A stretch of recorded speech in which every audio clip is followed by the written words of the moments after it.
हाय। आज का टॉपिक है essential elements of Hindu marriage. मतलब ऐसे कौन से एसेंशियल एलिमेंट्स हैं हिंदू मैरिज में जो कि मैरिज को वैलिड बनाता है। तो 5 एसेंशियल एलिमेंट्स है और ये 5 एसेंशियल एलिमेंट सेक्शन 5 के अंदर डिफाइंड है हिंदू मैरिज एक्ट के अंदर। तो सबसे पहला एसेंशियल एलिमेंट है मोनोगैमी। अभी जो हमारा जो हिंदू मैरिज एक्ट है ये रोकता है एक से ज़्यादा दूसरी शादी को, यानी कि पॉलीगैमी को, पॉलीएंड्री को ये रोकता है। ठीक है। मोनोगैमी मतलब at the time of marriage, यानी कि मैरिज के वक्त जो है आपका कोई प्रीवियस हस्बैंड या फिर आपकी कोई प्रीवियस वाइफ नहीं होनी चाहिए। ठीक है। और अगर ऐसा हुआ कि आप दूसरी शादी कर रहे हैं, ठीक है, तो वो मैरिज जो है वॉइड हो जाएगी। सपोज़ एक केस है कि at the time of marriage, ठीक है, हस्बैंड की ऑलरेडी शादी हो चुकी है। ठीक है। हस्बैंड की जो प्रीवियस वाइफ है वो लिविंग है और वो मैरिज सस्टेन्ड है, मतलब डिवोर्स नहीं हुआ है। ठीक है। तो वो जो दूसरी जो शादी करेगा वो वॉइड हो जाएगी। ऐसे ही सेम सिचुएशन वाइफ के साथ है। ठीक है। वाइफ का ऑलरेडी कोई हस्बैंड है, अगर वो दूसरी शादी कर रही है तो वो शादी भी वॉइड हो जाएगी। ठीक है। और इसके लिए स्पेशल लीडिंग केस है। ठीक है। स्पेशल लीडिंग केस है, इसमें ये लिखा है यमुना बाई आनंद वर्सेस आनंद राव अधर। इसमें ये जो सुप्रीम कोर्ट का जजमेंट आया था, अगर आप at the time of marriage, यानी कि शादी के वक्त आप ऑलरेडी पहले से शादीशुदा हैं, तो उस सिचुएशन में जो दूसरी शादी होगी वो वॉइड कहलाएगी। ठीक है। इसमें साफ साफ जो है, अगर हस्बैंड या वाइफ दूसरी शादी करता है, अगर उसकी प्रीवियस शादी सस्टेन्ड है, मतलब बिना डिवोर्स लिए वो दूसरी शादी करता है, या फिर वो डायरेक्टली बाइगैमी का ऑफेंस कर रहा है। ठीक है। अभी इसमें एक चीज़ और है, इसमें एक चीज़ और बोली गई थी कि अगर शादी जो है वॉइड है तो उसमें वाइफ जो है मेंटेनेंस क्लेम नहीं कर सकती। ठीक है। दूसरा एसेंशियल एलिमेंट है सैनिटी। ठीक है। At the time of marriage, marriage के टाइम पे हस्बैंड वाइफ का जो है सेन होना बहुत ज़रूरी है, यानी कि हस्बैंड और वाइफ दोनों का कोई भी मेंटल डिसऑर्डर नहीं होना चाहिए at the time of marriage, और दोनों अनसाउंड माइंड के होने चाहिए। और इस तरीके की कोई ऐसी सिचुएशन नहीं होनी चाहिए कि दोनों को कोई मेंटल डिसऑर्डर हो या फिर मेंटल डिसेबिलिटी हो, और उनका वैलिड कंसेंट होना बहुत ज़रूरी है। ठीक है। और वैलिड कंसेंट के लिए दोनों हस्बैंड वाइफ को मेंटली फिट होना बहुत ज़रूरी है। अच्छा, अभी इसमें ना कुछ अमेंडमेंट्स आए थे।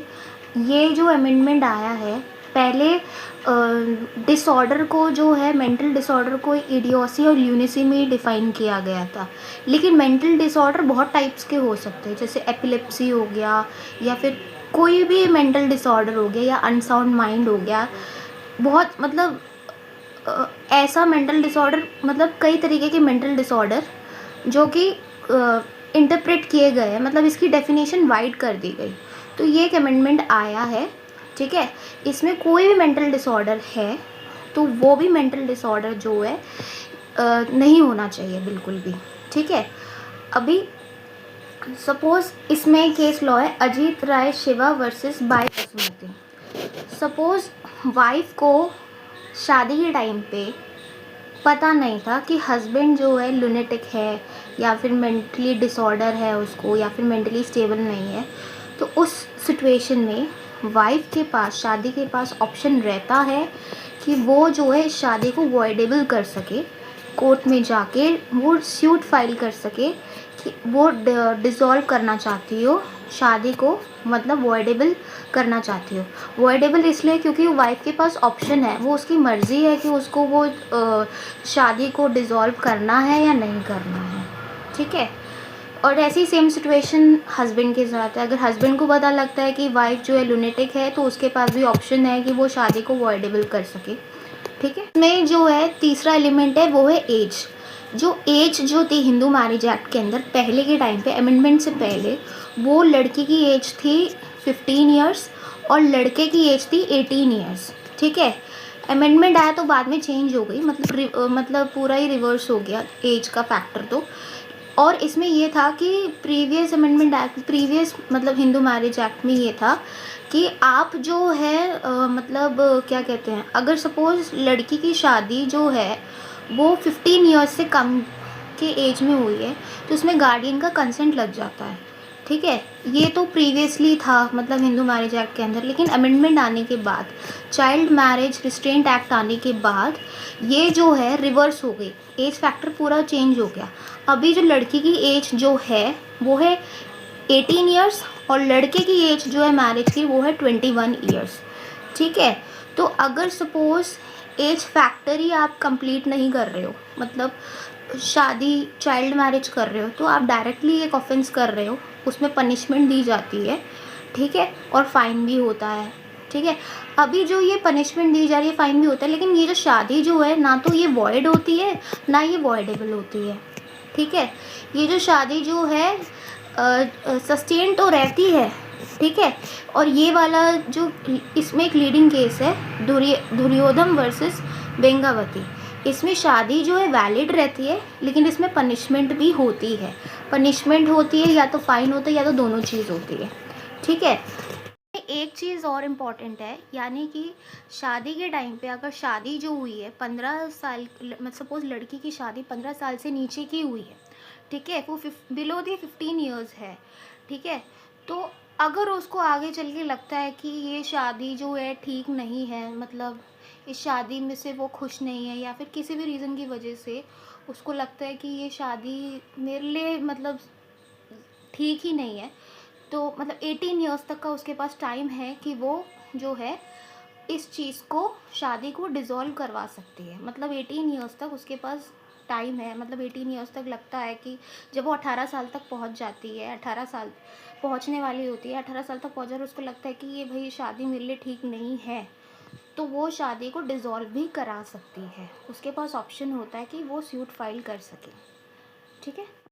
फोर्थ इम्पॉर्टेंट पॉइंट है बियॉन्ड प्रोहिबिटेड डिग्री, यानी कि ऐसा रिलेशनशिप जो कि शादी में प्रोहिबिट, एक दूसरे के साथ शादी करने के लिए प्रोहिबिटेड है, ठीक है। अगर आप उस प्रोहिबिटेड रिलेशनशिप में आ जाते हैं तो वो शादी जो है वॉइड हो जाती है, मतलब वो शादी जो है ऑलरेडी नल एंड वॉइड है, वॉइड ऑफ इनिशियो है, ठीक है। तो ऐसे कौन से प्रोहिबिटेड डिग्रीज है, प्रोहिबिटेड रिलेशनशिप है, जैसे डॉटर फादर का, मदर सन का, मदर ग्रैंडसन का, या फिर फादर ग्रैंड डॉटर का।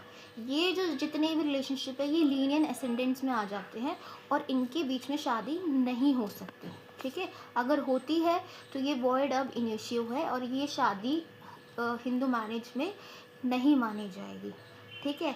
ऐसे ही फादर इन लॉ का डॉटर इन लॉ के साथ, वाइफ और हस्बैंड की लीनियन असेंडेंट के साथ, सपोज सन का सिस्टर का, ब्रदर का, डॉटर का, और फादर इन लॉ का, son in law, mother in law, ये सारी चीज़ें, ठीक है। वो भी रिलेशनशिप आ जाते हैं प्रोहिबिटेड में, चाहे हाफ ब्लड हो, यूट्रिन ब्लड हो, या फुल ब्लड हो, या इलेगिटिमेट या लेगिटिमेट ब्लड रिलेशन हो, या एडॉप्शन हो, ठीक है। हाफ ब्लड मतलब कि जिसमें मदर अलग हो और फादर सेम हो, ठीक है। यूट्रिन ब्लड मतलब कि जिसमें मदर सेम हो और फादर अलग हो। फुल ब्लड मतलब जिसमें मदर एंड फादर सेम हो, ठीक है। तो ये भी जो है ये भी प्रोहिबिटेड डिग्रीज है, चाहे वो लेगिटिमेट चाइल्ड हो, चाहे वो इलेगिटिमेट चाइल्ड हो, चाहे वो ब्लड रिलेशन में आ रहा हो, लेगिटिमेट हो या इलेगिटिमेट हो, और चाहे वो एडॉप्शन भी हो, तो एडॉप्शन के केसेस में भी ये प्रोहिबिटेड माना जाएगा, क्योंकि वो सेम एंसेस्टर्स के, मतलब सेम कुल में आ गया वो पर्सन। तो इसका सबसे बड़ा मेन रीज़न यही है कि जो सेम एसेंडेंट्स है वो सेम डिसेंडेंट से शादी नहीं कर सकते, ठीक है। और ये तो एक रिलीजियस पर्सपेक्टिव से हो गया, लेकिन अगर हम इसको साइंटिफिकली पर्सपेक्टिव से भी देखा जाए तो ये बहुत अच्छी चीज़ है कि हिंदू मैरिज एक्ट के अंदर प्रोहिबिटेड हैं ऐसे रिलेशनशिप्स, क्योंकि सेम जीन्स में शादी करना, इसके बहुत से साइंटिफिकली जो है बहुत से नुकसान हो सकते हैं। तो इस चीज़ को रोकने के लिए ये जो एलिमेंट है बहुत ज़रूरी है, ठीक है। पांचवा एलिमेंट जो है वो है सपिंडा रिलेशनशिप। सपिंडा रिलेशनशिप में जैसे कि आपका मतलब सेम पिंड नहीं होना चाहिए, ठीक है। पिंड मतलब हमारे जो एंसेस्टर्स हैं वो सेम मतलब सेम एंसेस्टर्स में शादी नहीं कर सकते, सेम पीढ़ियों में शादी नहीं कर सकते, ठीक है। इस चीज़ में ना मदर एंड फादर की ना पीढ़ियाँ देखी जाती है। इसमें पीढ़ियाँ ये देखी जाती है, सपोज़ फादर की साइड से 5 पीढ़ियाँ देखी जाती है एंड मदर की साइड से ना 3 पीढ़ियाँ देखी जाती है। कभी कभार दोनों पार्टीज़ के बीच में शादी हो जाती है और उनको पता ही नहीं लगता कि वो सेम एंसेस्टर्स से हैं। तो उस सिचुएशन में क्या होता है कि वो शादी जो है वॉइड हो जाती है, ठीक है। लेकिन अगर वो फादर की 5 पीढ़ियों के अंदर आ रहे हैं, ठीक है, और वो मदर की 3 पीढ़ियों के अंदर आ रहे हैं, ठीक है। लेकिन अगर वो जो पार्टीज़ है उनके बीच में शादी हो गई, अगर वो 5 पीढ़ियों से ऊपर यानी कि छठी पीढ़ी में आ रहे हैं और मदर की साइड से 3 पीढ़ी से ऊपर चौथी पीढ़ी में आ रहे हैं, तो वो शादी वैलिड हो जाएगी। तो वो जो है मतलब प्रोहिबिटेड डिग्रीज में नहीं आएगी, ना ही कोई सपेंडर रिलेशनशिप में आएगी। ओके।